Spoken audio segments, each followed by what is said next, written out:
The stock market's tough because there's so many games going on. But when you get into the credit market, the dollar and the bond market, the currency market and bond market, they are longer term trends. And when these trends change, you can see them setting up. And then they stay in those trends. They don't have the volatility. And that's frankly, my advice to people listening is...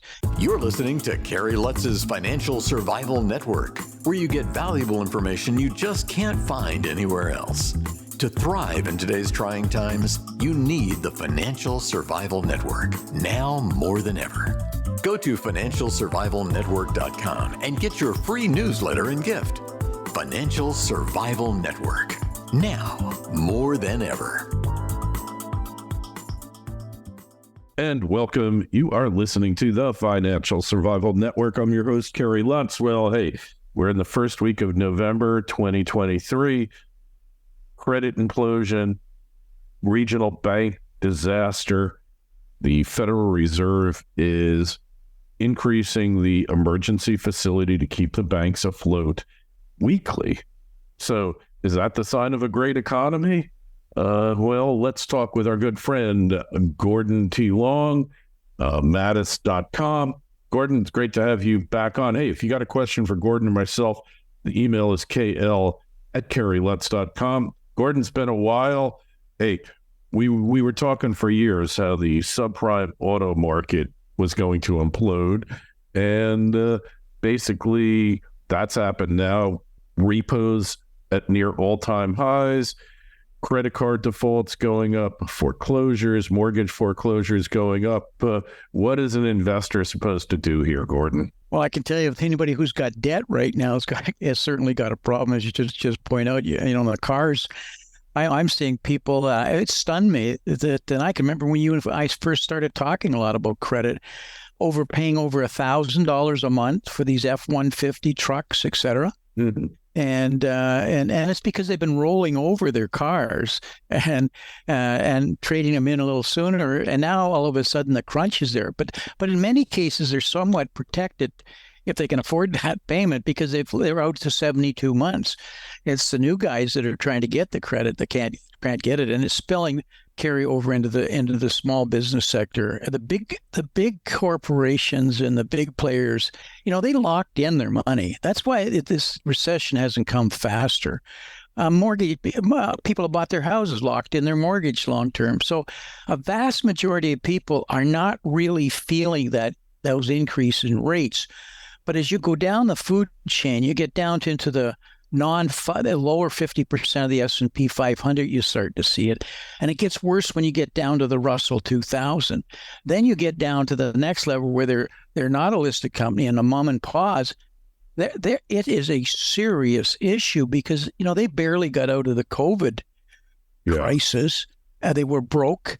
They barely hung on. All sorts of issues, forbearances in many cases that they had to suck in. So then they get out of it and they have to borrow money. And one, they can't get it. And if they can get it, they got to pay. They're having to pay through the roof. So they're just getting absolutely crushed. So the direct answer to your question, what should you do about it? One is this is not the day to have any debt, and you should have been getting ready for this one because we could see it coming. You know, debt is when you have debt in these kind of markets, you're in tough times, are really serious. And and rates will come down marginally. We can expect that at some point. But people are not fully appreciating, we're in a new era. The great moderation of 40 years of low rates is gone. Mm-hmm. We're going to be in sustained higher rates on the longer term money I would say for at least the next decade. And the reason for it is, and you and I were just talking about this, is because the 30-year bond is tracking exactly to the United States credit default swap rate. I've never seen that before. What's that say? It says that money is now starting to price on the worry of the U.S. size of debt. It's not that it's going to default, but that the debasement's now a bigger worry. So you can see it in the auctions. Some of these auctions are a complete disaster because we're so dependent on foreign money. So rates are up. So if you have to borrow now, and you're not one of these protected ones, I've said you got a real problem, and it's not going away quickly. Yeah. So So, this is going to be with us maybe for a decade. Inflation, inflationary cycles last. They don't just go away because the Fed raises rates a few times, right? I mean, they go on and on and on until whatever the forces were that started it subside, right? Exactly, Kerry. See, I lived through the 70s, and Same I here. was and it was it goes in waves. And once the genie's out of the bottle, we all know how difficult it is. And the big mistake that's going on right now, and remember how we got out of it. We had to the Japanese carry trade was one. We had to go to the petrodollar to solve the energy issue. And by the way, we broke the petrodollar, Saudi Arabia, and then we're not transacting oil anymore in the world markets, solely in dollars. It's in anything. The Japanese carry trade is a huge issue because our funding of our debt now is the only one buying our debt is Japan, and it's an issue. So the things that help solve it back in the 70s are here today and getting worse. But the bigger issue, in spite of what I just said there, is how we got out of that 70s crisis when it came in waves was. It wasn't that Paul Volcker drove rates up to 16%. We know he did that. But people forget that a year and a half before that, he was actually kind of a bum, to use that expression, because he had to jacked up the rates that were in a recession. He had to take them down again. And it was such a debacle. And then eventually, a little later, he drove them right up through the roof. Right. And everybody says, and that solved it. But people forget was before he was chairman of the Federal Reserve, he was president of the New York Federal Reserve. And that's where the power is in the Fed. At least certainly was in the 70s. That's where the decisions were made, close to Wall Street. Washington was a figurehead. But what he did when he was president of the New York Fed, he tightened liquidity. He really, it wasn't rates. He just the credit cards down. They were they were lowering. I remember all that. Yeah. You see that's so it's liquidity. And then when he rose rates, it was what between the two. And I've got charts that I put together that show that we kept the liquidity numbers all the way through since his era at relatively low ratios or the boundary conditions, and since in the last 3 years we've just right through that and up. So we all know the story of the amount of liquidity, and even though we've been trying to quantitative tightening, we're tightening with lending standards, there is massive amounts of liquidity that have been out there for at least the last since COVID, and part of that is because Bidenomics is effectively draining the money out of the reverse repos. I'll get technical if you'd like, but they're pulling it out of the reverse repos, and it's going through the Fed, through general TGA, and then out into the open market. So it's what it is modern monetary theory, MMT, with a different version through Bidenomics. But that's coming to an end because the reverse repos have dropped from 2.6 trillion down to 1 trillion and falling. So that's suddenly drying up. I didn't mean to get long-winded, but these are the mechanics that people are just not talking about. Yeah. But you got to live through the 70s to remember them. Yeah, well, nobody, very few people on Wall Street have been through a bear market, let alone an inflationary run-up, right? Exactly. They're going to learn the lessons of a lifetime. Is what's going to happen. It'll be tough times, but that's actually a healthy process. The world's not coming to an end. Credit, it's when we get rid of the malinvestment. The better businesses survive. The ones that shouldn't be in business fail. This is good. It's all right to have a bad hair day. But we're in a world where we don't do that anymore, and constructive. You need this in a capitalist systems to be vibrant. Yeah, but the problem is these kids have learned that recessions are bad, and you can't have recessions. God forbid, because we just need to print more money because recessions are bad, right? But they're really a purifying kind of thing. They are. That's exactly it. Needs to be flushed periodically. Put it that way, right?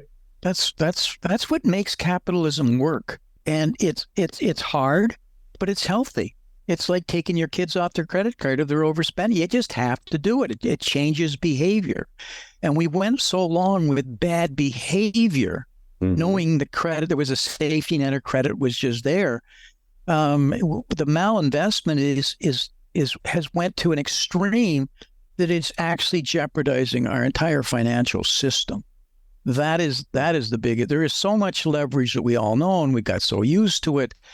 And the games that are going on behind the scenes within the credit market is so underestimated, because if you get, the dot-com era, Kerry, you remember how we learned about credit defaults, swaps, and CLOs, and nobody knew what our CDOs.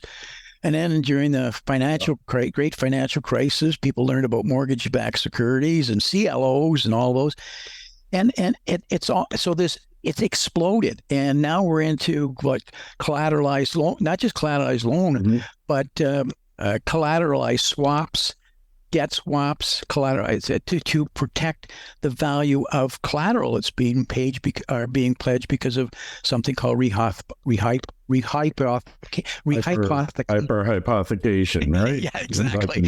That's a mouthful. I guess they created that word so people wouldn't say it, but that, I didn't mean to get negative on this part. But there's just so much that you have to understand to even be a minor investor today, or you're going to get hoodwinked here. Yeah. Well, hey, the retail always gets hoodwinked, right? At the end of the day, the taxpayer and the consumer always pays the bill, because that's where the money is.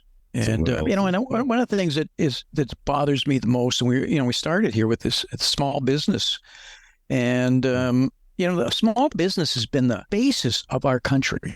It has built the country. I was looking the other day at the 10 richest people in America. Every single one of them started as a small businessman and now are in massive conglomerates. We can talk about the Bezos. We can talk about Microsoft. We can talk about Zuckerberg at Facebook. We can talk about Larry Ellison at Oracle. We can talk about Warren Buffett with Berkshire Hathaway that recited, Bloomberg. It's just every one of them. And so what's happening now is the rates that they're at and will be higher is really impeding the small businessman making a go of it or even getting started. And so we're so dependent on these corporations, and I spent a vast majority of my years in corporate life that aren't delivering to the GDP that it should be delivering, and the jobs that go with it. And when artificial intelligence really comes into swing, you're going to see the corporations taking full advantage of it, and there's going to be problems with it. It's a given, right? So, they do the cake. But this sounds negative, but it's actually healthy. I'm more optimistic out over the next 5 years of where we could be if we could get through and get some cleansing going on here. Because as bad as it seems in this country, it's worse around the world.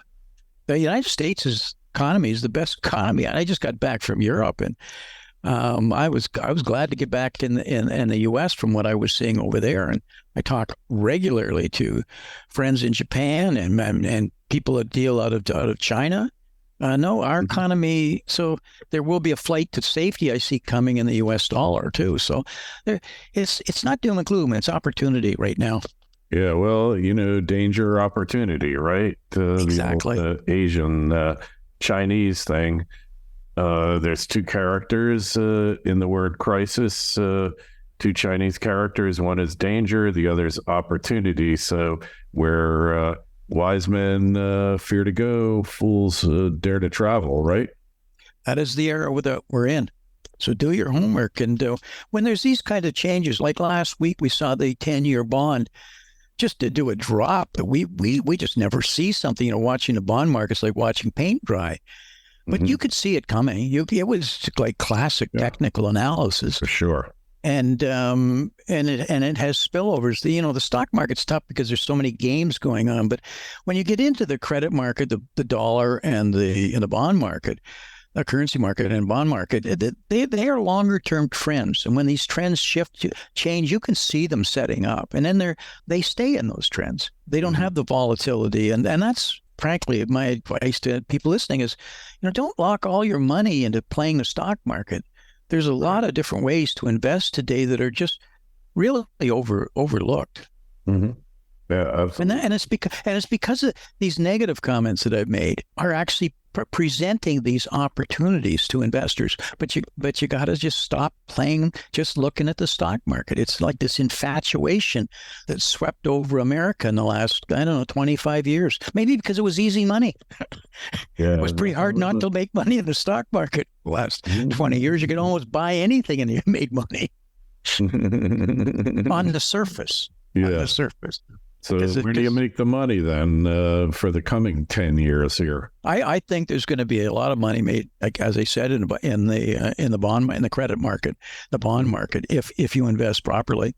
The whole game of going to hard assets is a well-trodden game. You and I were talking about years ago, and I can remember farmland was a big deal in 2002, and that drove through the roof, and then we were into forests, and then the gold was always, right from the .com, a big investment. Silver, I still think there's big room in gold and silver as a precious metal, but all the hard assets, but most of them are really well overbought. And if we have a tough credit market and liquidity squeeze, they're going to be problematic at the levels that they're at. But they are always, a good protection of real value. But they may not give you a real return. At least they'll give you a return of your money, right? So, but it really it's a time to be looking at value rather than growth, and that we've been talking about that coming, and I think we've turned that corner. I think we're now in that era. All right, so we're in a new era, kind of, and you got to adjust your strategies. It's not your father's stock market or your grandfather's stock market. Hey, Gordon, just tell us, where do we find you these days? How do we connect with you on the web? Yeah, I post any work that I do at matasi.com, MATASII.com. It's exclusive for there. I put out free newsletters and videos. The only thing I ask is give me some input on what you see, because I get tremendous input that helps my investment, because we're primarily investors. All right. Well, hey, if you got a question for Gordon or myself, just shoot me an email, kl@kerrylutz.com. And hey, you're at the site, just click the link. It'll take you right to Gordon's site. And while you're there, sign up for your free newsletter. Gordon, always a pleasure. Thanks for stopping by. Thank you, Kerry. Talk to you again. Thanks for listening to Kerry Lutz's Financial Survival Network, your solution to today's trying times. For the latest, go to financialsurvivalnetwork.com. Financial Survival Network, now more than ever.